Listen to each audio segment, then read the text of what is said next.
everyone, and welcome to another episode of Help with Natalie Cuomo. I'm here today with comedian Tina Friml. How are you? I'm good. Chaotic. Well, as always. Yeah. but I ran here. Like, I don't often go to Midtown.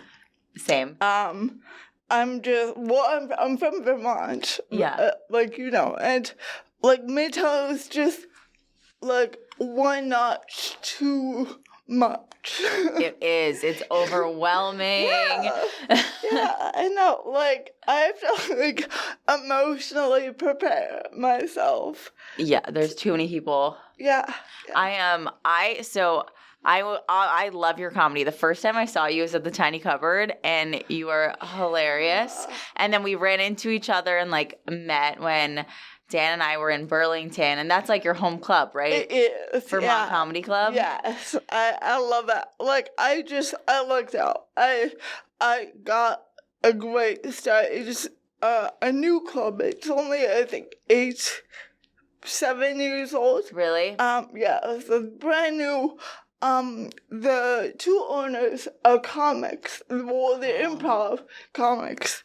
And so they get it. They're not just kind of money-making cash fiends. Totally. But, and they really take pride in the relationships that they have. Yeah. And the talent that comes through their doors. So, it kind of cultivated this small but mighty Vermont comedy scene. And I began comedy about a year into them existing. Oh, cool. And so I kind of hit the wave at the right time. That's awesome. So, yeah. What got you, so you were into theater and then you got into comedy? Yeah. So, I also was a big theater kid. Oh, yeah? Yes. Yeah, that is the thing. Like, so I kind of actually grew up almost literally in a theater, and that my mom was the box office manager for a theater. Oh, cool. And so after school, I would basically come back there and just hang out. And a lot of, like, formative, like, teenage moments happened there in the theater. Like, I found out I got into college there. I had prom there. My dog died, and I went there. Like, just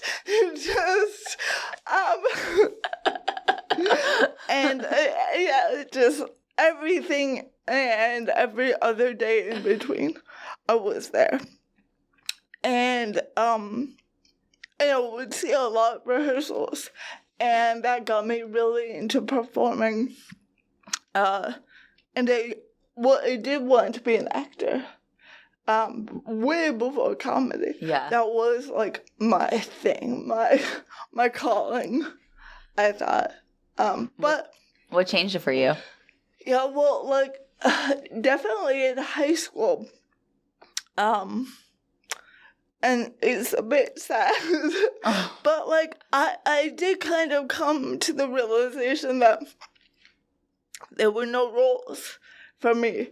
And for a while, I had kind of been thinking optimistically that I could be in a traditionally, like, not disabled role, and it would be, like, a creative choice. Yeah. like I could be Fontaine. And, like, yeah, so it would make sense why she got rejected. But I kind of felt that, like, only I thought that way.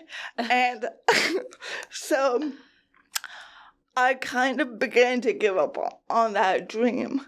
And I ended up going to college for journalism. Oh, cool.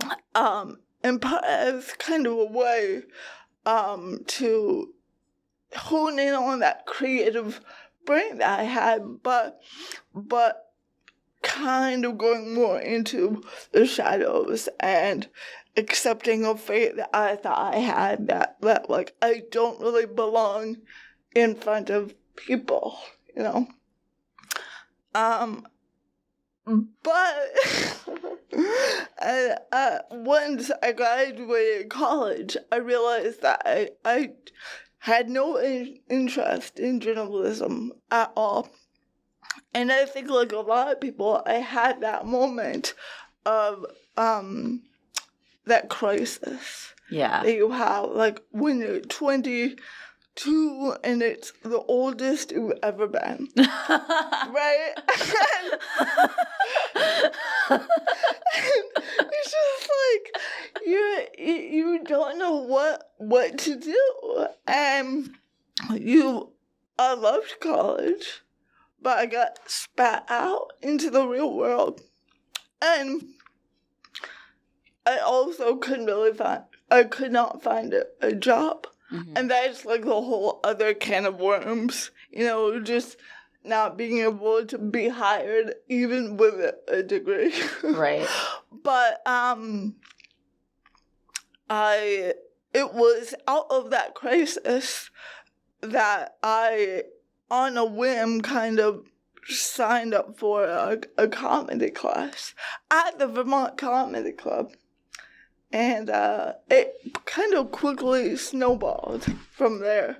And that it was a 6-week course. And even before I ended the course, I began to be hired. I began to be booked among the scene at like bar shows and restaurants, and it was just kind of like this moment of, I remember I hit a wall where I thought, oh my God, my 10-year-old self was right. Like, aww. And it was just, I could be a performer, but just, it never occurred to me that I could be, in fact, me. Right. And, you know, ever since then, I have, like, began to dip my toe back into acting, and I would love to, have kind of the full circle moment where I do, in fact, go back into acting and theater, and but this is like a very like scenic route. I find your comedy to be so relatable. Like, I love the energy you have on stage. Like, I honestly, like, so I was like just binge watching your comedy because I was like, I want to be prepared, you know? And you're so relatable. Like, your energy, like all of your jokes, even your Tinder joke of feeling like you have this really funny joke of people saying, like, they say they're down for whatever, but they happen to be, they mean they're up for something very particular. Yeah. I'm butchering your joke. I'm so sorry. I suggest. But it is so, all of your delivery and the way it's so relatable and it's so self-aware. Do you feel like your journalism background helped you with that, bring that like performance, like they kind of like met, like that theater upbringing, the journalism kind of met together for stand-up comedy? Actually, yeah. Like now that you mention it, in journalism they call it the economy of words. Yeah. And that often if you're writing for a published paper, like a newsprint paper, so old school, but they can only cram your writing into a little section, and they have to cut and cut and cut, and your job is to kind of get the point, get the whole story out there with the least amount of words as possible, but make an impact. And definitely that's very much how comedy is. I think stand-up in particular, but any kind of joke writing or television writing, you have to keep it going. Right. And keep the rhythm. And I admit, actually, off stage, people are shocked by how much I ramble. I will never shut up. Because, like, I love words. I'm like a word nerd. And I got that from my dad. And I get like a high from like finding the perfect word for what I'm trying to like convey. And I have no problem letting you sit there until I do. And I'll just keep talking and like flying like I'm landing a plane. Just, and then boom. It's like scratching an itch. Yeah. When you find that word. Exactly. I agree. Exactly. Yeah. You've done JFL, you did the Drew Barrymore show. Do you have a favorite, like, peak comedy moment, like, when you're feeling down and you just think about it and, like, that was an amazing moment that you think about? Yeah, well, one thing that happened, and it was actually kind of on a random night, where I did this, great show here in New York at the Jane Hotel called Dad. And it's Alex English and Devin Walker and another person. I'm so sorry. But they're all so funny. And I remember that I did that show and Roy Wood Jr. was the funniest comic ever. He's on The Daily Show.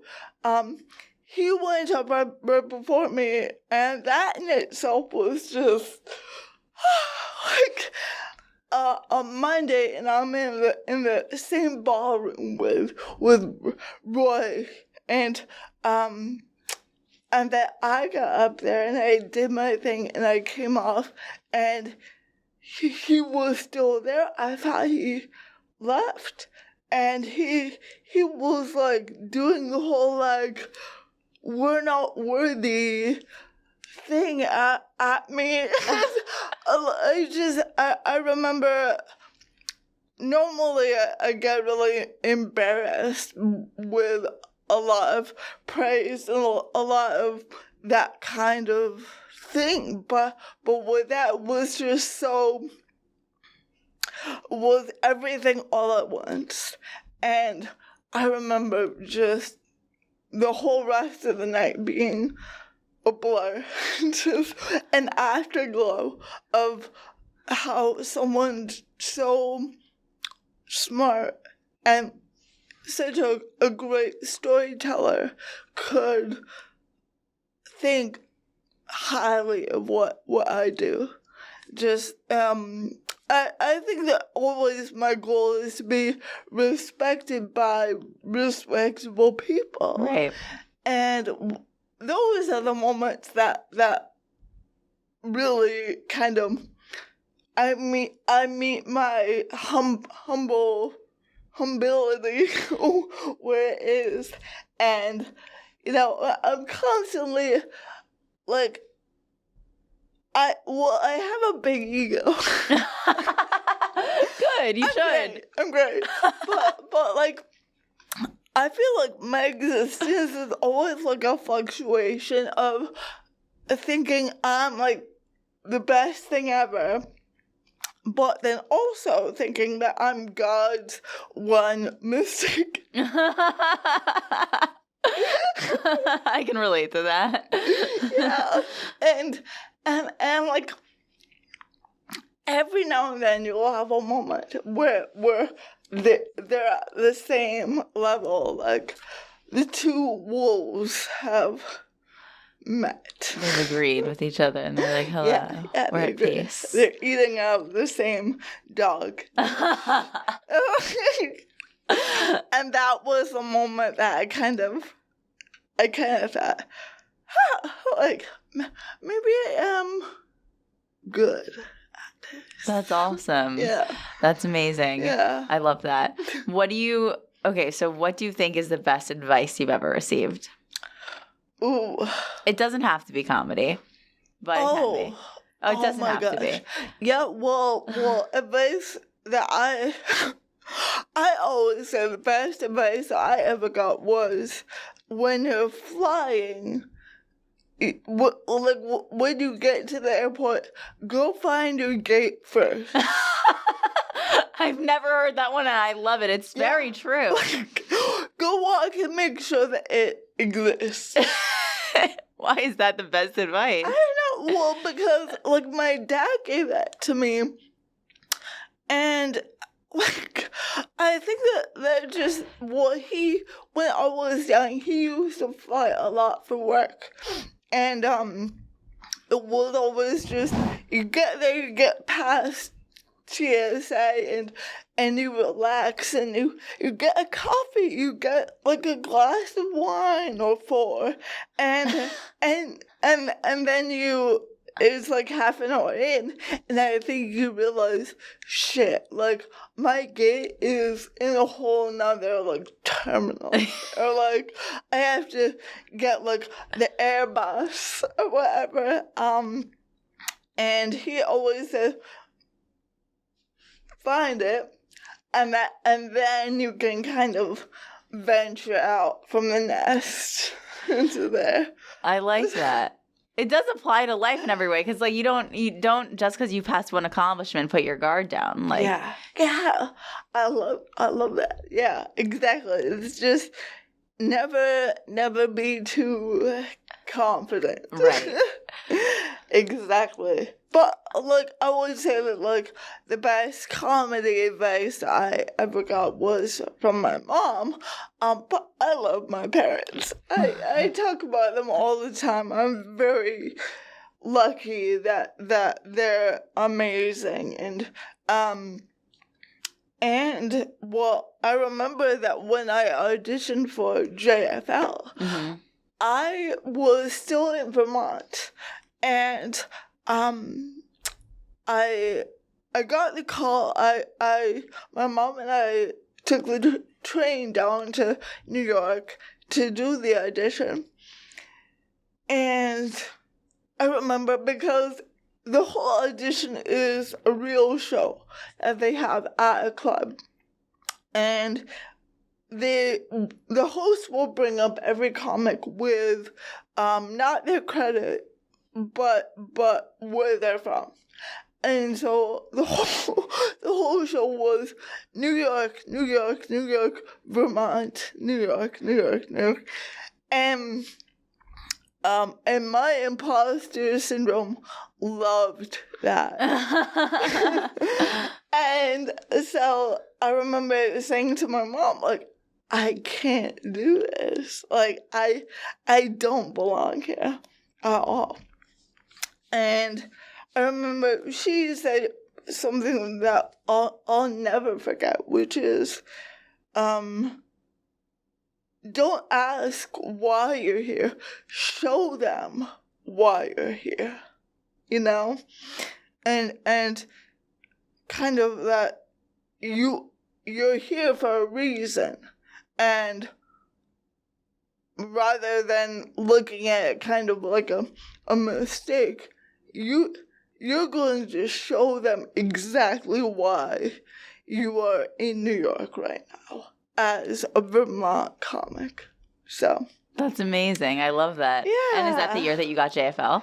Yeah, well, yeah. I kind of I got the roundabout way because I passed on the first audition, and then they always have a callback. So mm-hmm. I got the callback. I had to come all the way back down You're from like, Vermont. God damn it. I know, for like 24 hours. Did the audition. I remember the great comic Reggie Conquest. He's hilarious, yeah. He crushed. He went right before me. He crushed. a level that I don't think I've ever seen. Like, the level of audible laughter that was coming out of the room was deafening. And he did a lot about his growing up in Brooklyn, so I think it also, like, resonated a lot with people in there. And I thought, oh, good, like, excellent, you know. Well, a lot of people, they don't like when people destroy before them, but I like it.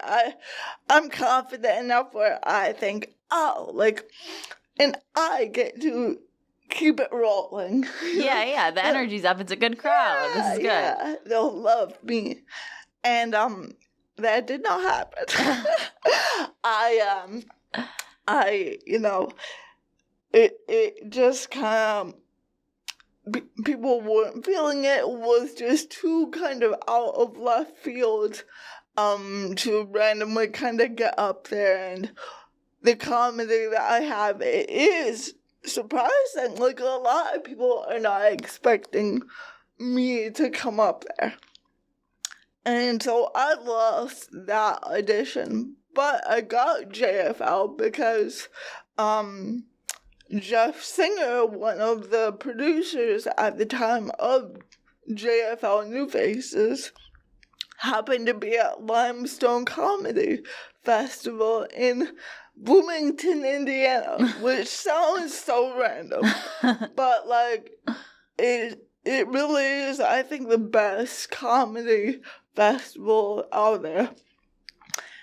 And he saw me and he just, like, snapped me up. That's amazing. Yeah. That's awesome. You never know. You never know. That's so cool. Yeah. That's a really great story. I love that because you're probably in your head thinking like you gave up on the situation, then life was just like, nope. Yeah, exactly. Life has, like, a way of doing that. Just being like, nope. And that kind of, it's reminiscent of the thing about acting. Yeah. That I gave up on acting, and Right. I gave up on performing. And the universe was like, nope. It does allow you to trust things a little bit more when things like that happen. You would think. Yeah, I know, but it's so hard. Yeah, it's like, you would think that I would be like more at peace and kind of, life has a way. Right. But It's no, impossible. I'm very anal about, like, things becoming how I want them to be. It tends to be that way. Yeah. In the beginning of your set, like the first thing you say, you're like, I'm disabled, don't worry, you're going to be okay. Yeah. I think that's so fucking funny. Like, what inspired that line? Like, what? That is just so funny. Yeah. Well, look, I remember that was actually the first joke that I ever wrote. Really? Yeah. Which is just wild because that kind of, like, even now, like, 7 years later, I never not begin with that joke. And that, like, when I wrote it, it wasn't even a joke that I had written. It was just something that I had been rolling around in my head for years that, like, I always wished I could say out loud. But it was never, like, socially acceptable to kind of call people out. Because when I go about life, like, and I'll be running errands, I'll be or having a job interview or whatever, and I'll talk to someone that never had met me before and was not aware of this. and they always have, like, a poker face. And, like, some people truly just don't care. I love those people. and they're out there. But most people they have these like micro expressions, and which I would do. But that was the moment that the whole spectrum of it. It can be like a micro expression hidden by a poker face, all the way up to them being very uncomfortable.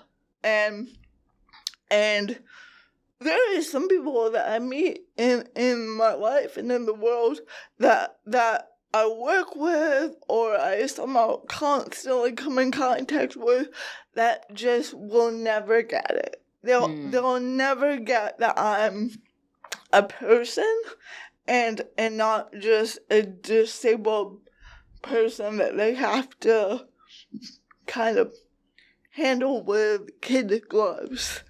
And so anyway, that was always the thing that like I wish I could just say is like, you're gonna be okay. Cause yeah, it's always them kind of just clutching their pearls. Right. Just becoming hyper aware, not of me per se, but of how they are acting around me. Yeah. And I find that like the saying that at the top, like you're going to be okay, like it breaks ice. You're so brilliant. Seriously, you really are just so aware of everyone. You're so awesome. I think that like it's just like all the years of living in this kind of like situation that I happen to find myself in, like I'm more wise to it than I think I've ever been before, and I've kind of acquired this like weird philosophy about people and society and I think in a way I always say that I love that I'm disabled because it really provides like a filter. The people in my life that I know are the best people. They're like top shelf people because having this disability, it creates kind of like a filter. It filters out all the assholes. You know? Yes, it does. Like, assholes don't even talk to me.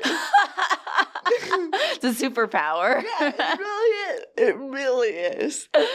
That's amazing. Yeah. Well, I feel like your insight and just like I feel like people like you have interactions with them and they're just not even present. Like you don't even realize, like you're just so aware of people's interactions with you because it's been a struggle for you. And so you're able to just like write about it in such a smart way, and it's so funny. Yeah. I know that like I have gotten my fair share of advice, kind of like about being a disabled comic. Yeah. Bad advice. Like, well, I would get people, producers and people like that just saying, make sure you don't, like, yeah, you can do the whole you're going to be okay thing and talk about being disabled for like 5 minutes. But then, like, we're good. Like, like people, I have had people just say, you don't have to keep talking about it. And I kind of get why they're saying it. I never want to be like a one note comic. Yeah. But at the same time, before like I began comedy, I could never talk about any of this. And I think that that's because I remember that every time I did try to, like, it would just, people got so uncomfortable, and or it would come off as tragic, or it would kill the vibe. And I'm not a tragedy. No. I just kind of am. And so I think with comedy, it's the first time I ever was able to talk about this and kind of hold up the mirror that this is what I see. And why would I ever not want to continue talking about that, I think. So it's a mixture, though. Like, I do think that 10 years down the road, I do want to kind of move on to many, many other topics and stuff like that, because being disabled kind of is, like, the least interesting thing about me. Of course, yeah. But you know, there still is a lot to dissect there. I think that, you know, it's interesting because it's this feels a lot like a conversation I had a couple episodes with Allie Colbert, and she was like, she just started talking about how she's gay on stage, and then she's like, I don't want to just talk about that, but she's also like, it's such a big part of who I am, and now I've just gotten comfortable being able to share this. But I think it's like, you should explore those parts of who you are, and then like there's no rules, and like this is your voice and your time. Exactly. Yeah. And like, I think that the one thing that I do is on stage, like, I branch out into other parts of my life, and most of them do often touch a toe touching back on the fact I have this. And like, every now and then I'll get a comment online, or I'll get like a message being like, hey, I like you, but do you ever talk about like anything else? What does that make you feel? Well, like, and I get why. Well, I mean, in part, I appreciate that this is clearly a person that likes my kind of humor enough to not just kind of let me go, but actually reach out and say, I want to hear more from you. Right.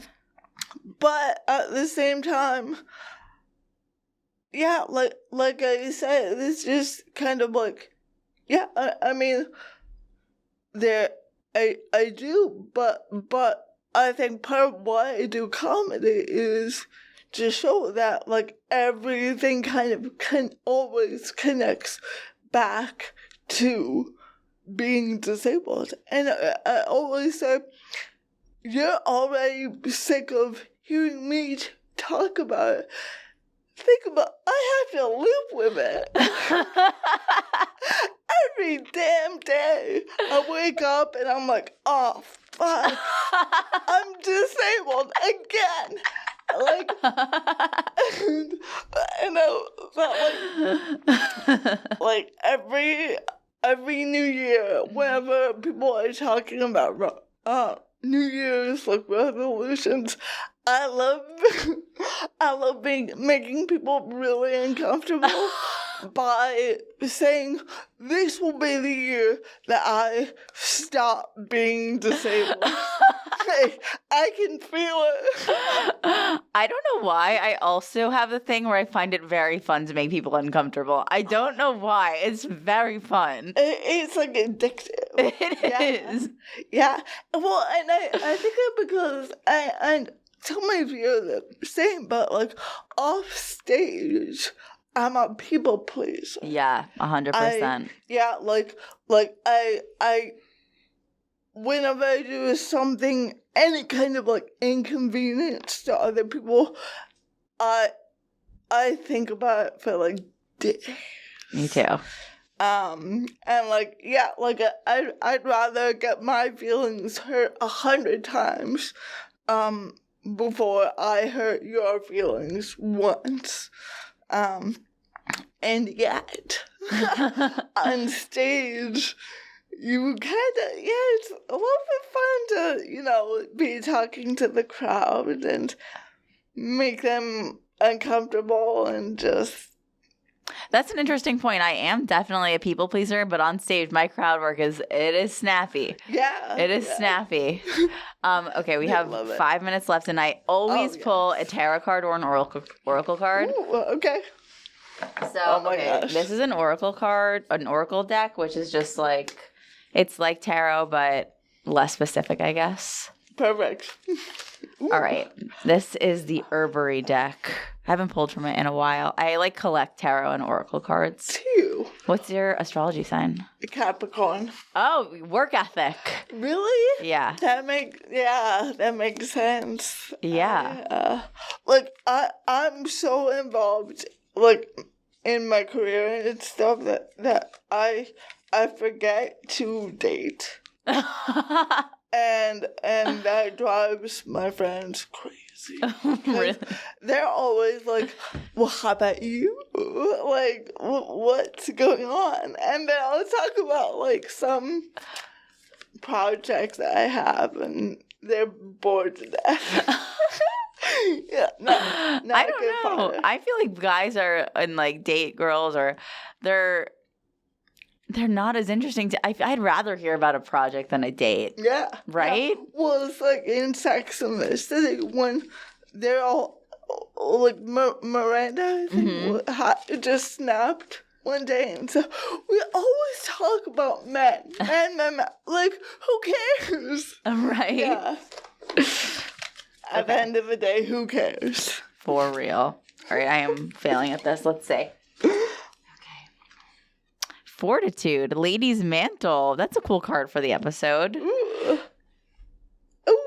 excellent. Okay. Right, let's see what it says. Wow.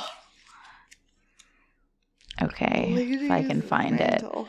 I like this. Fortitude. I like the art on them. Yeah, they're really cool. Right? Wow. Okay. Lady's Mantle will be there when you're ready to wrap a blanket around your shoulders, call in her protection, and enter the dark forest. She whispers, you can make it through this lifetime. Your soul is whole, and no matter what pains or abuse the physical world throws at you, you have integrity of spirit. She's particularly wise in cases of trauma, murmuring the names of the roads that will carry you through and out of those dark woods. Lady's Mantle doesn't demand, she waits, knowing you'll find both bravery and fortitude within. She never loses faith in your strength and will help. And with her help, neither will you. I love that. That's definitely an appropriate card. I love that. That's awesome. Yeah. Well, for me being out in New York, and I'm now back in New York full time. I live here. People. and yeah, I naturally have this kind of spirit about me that often it's reality that life and the world, especially a big metropolis, will try and kind of extinguish that. And you do kind of, as life goes on and life has a way of lifing, you do have to build walls to protect that peace and that fire. I love that. Wow. One of my Jen, a guest that I love, she gave me that advice too about just building the walls to protect your energy. And I think about that when you said that, I was like, oh, smart women say that. I was like, oh, that's awesome. And you'll meet people that they just, their energy is so dark and dark might not be the right word, but they're just a very stressful vibe. They're hard to be around. Yes. And and yet they seem to be okay with, like, they in themselves are good, but you cannot Exactly. handle it. And I always wonder, like, how I think everyone's piece looks different. That's true. That's true. Well, Tina, where can people find you? Oh, so I'm on Instagram at Tina Friml, so Tina, and then my last name, which is weird, is Czech, okay? It's Friml, Friml. And Not I. Yeah, not I. All my mail comes to Frimi. No. Okay. Friml. And I'm on TikTok also. And and I am going on tour. Oh, awesome. In April. So all on the East Coast. Sweet. So Awesome. And as always, check out the podcast on YouTube, subscribe to my Patreon, and we'll see you next week. Thanks, guys. Bye. bye.